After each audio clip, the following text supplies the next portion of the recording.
मोनिसा जी चंडीगढ़ से। राधे राधे महाराज।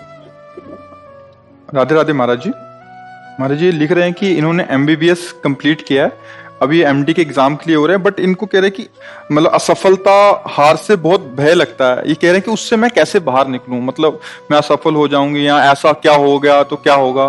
बात यह है कि जब तक हमें अध्यात्म का बल नहीं होता तब तक कुछ भी हो जाए, भय, ये शब्द लिख लो, भय, चिंता, शोक, घबराहट, इनसे आप बच नहीं सकते। चाहे जिस पद पे हो, चाहे जितने धनी हो, चाहे जितना पढ़े लिखे हो, चिंता, भय, शोक, घबराहट, ये आपको दंड भोगना पड़ेगा जब तक आप भगवान से चित्त को नहीं जोड़ोगे। और भगवान से चित्त जोड़ते ही निर्भय, निशोक, निश्चिंत, विपरीत भावना का त्याग और आनंद की अनुभूति। अगर भगवान का भरोसा जागृत हो जाए तो जैसे मन कहता है कहीं ऐसा हो गया तो श्री भगवान है ना, कहीं ऐसा हो गया तो प्रभु है ना, बिल्कुल निर्भय निश्चिंतता आ जाती है। अच्छा, अब प्रभु का भरोसा तो है नहीं और अपनी बुद्धि की क्षमता बहुत एक लिमिट में है, तो जब हम किसी बात को सोचते हैं तो निगेटिव में, नकारात्मक ले, ऐसा हो गया तो अब पता नहीं होगा कि नहीं होगा, लेकिन हमारे अंदर भय, शोक, चिंता ये जागृत हो जाते हैं। इसलिए हम सबसे प्रार्थना करते हैं कि नाम जप करो, सत्संग सुनो, थोड़ा अध्यात्म को जानो। बिना अध्यात्म के, अच्छा बहुत पढ़ लिख कर बहुत अच्छी नौकरी मिली, बहुत रुपया कमाया, और रुपये का क्या करोगे? भोग सामग्री भोगी। किस लिए? जीने के लिए। तो जी किसके लिए रहे हो? रुपया कमाने के लिए। रुपया किसके लिए? भोगों के लिए। भोग किसके लिए? जीने के लिए। बस इतना ही चक्र है क्या? इतने ही चक्र है तो बड़े भाग मानुष तन पावा, सुर दुर्लभ सदग्रंथन गावा। देवताओं के लिए, देवताओं के पास तो ऐसे भोग हैं कि अगर एक भोग उतर आए तो मूर्छित हो जाए आंख आदमी। ऐसी सुंदरियां, ऐसे विविध प्रकार की भोग सामग्री, ऐसे सुंदर सुंदर शरीर, विमान, सब। तो ये देव दुर्लभ क्यों कहा गया? क्योंकि इससे हम अध्यात्म की प्राप्ति कर सकते हैं, परमानंद की प्राप्ति कर सकते हैं निर्भय हो से। देवता निर्भय है क्या? आप सोचो, इतना भोग वासना का वैभव है, और हम कई बार कह चुके कि वो देवराज इंद्र गौतम मुनि की, ऋषि की पत्नी अहिल्या के पास गौतम ऋषि का रूप रख कर जाते हैं, और तो क्या भोगों की क्षमता रह गई?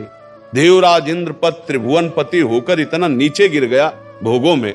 इसका मतलब भोगों में कभी शांति मिल ही नहीं सकती, और भोग के लिए ही हमें रुपया चाहिए, और रुपये के लिए ही हमारी सारी पढ़ाई लिखाई, सारा मेहनत है। अब आप विचार करके देखो तो हमारा टिकाऊ स्थान कौन सा है? शरीर छूट जाएगा, इस विषय में कहां आप सोचते हैं? अगर इस विषय में सोच के देखो तो क्या जवानी में शरीर नहीं छूटते क्या? हर स्थिति में शरीर छूटने का भय है। तो तुम्हारा आधार क्या है? क्या तुम्हारा रुपया पास साथ जाएगा? क्या तुम्हारा शरीर तुम्हारे साथ जाएगा? क्या शरीर संबंधी साथ जाएंगे?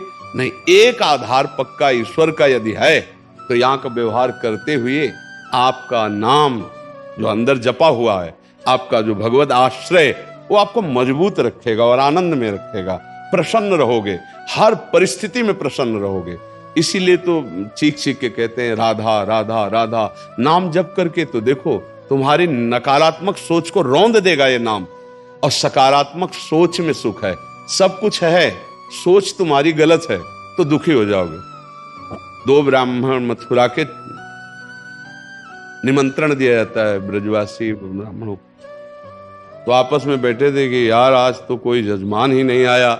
इतने में आ गया एक जजमान, दंडोत, आओ हमारे हाथ में। गए, उसने खूब चकाचक पवाया और 11-11 रुपया भेंट दी। अब एक प्रसन्न निकला और एक को उदासी छा गई। एक किसी तीसरे ने पूछा प्रसन्न वाले से, आप प्रसन्न क्यों हुए? बोले आज यार भोजन ही का जुगाड़ नहीं था, भगवान की कृपा से भोजन भी हुआ, 11 रुपया भी मिले। बोले आप उदास क्यों हो? बोले हम सोचा था जजमान 51 तो देगा, 11 दिया, 40 का घाटा हो गया। अब वो नकारात्मक सोच से दुखी है, वो सकारात्मक सोच से सुखी है। बोलो इनके दुख सुख का कारण क्या है?